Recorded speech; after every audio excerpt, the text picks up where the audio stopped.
Um, Siguro hindi namin ma-contain ng maayos yung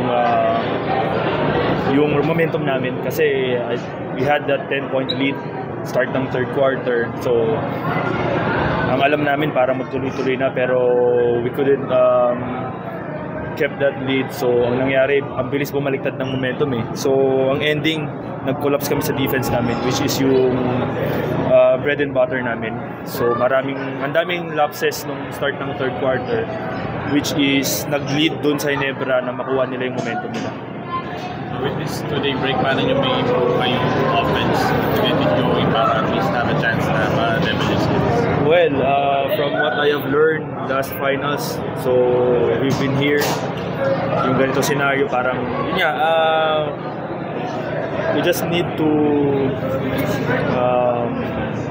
play as a team. Kumbaga, itong 2 days break, tama, 2 days break, no? Yung 2 days break namin, kumbaga, wala kaming ibang sasandalan ngayon kundi yung isa't isa eh. Yun lang talaga yung pinaka-the best ngayon to motivate each one of us dahil yun nga, wala namang ibang maglalaro kundi kami lang dyan.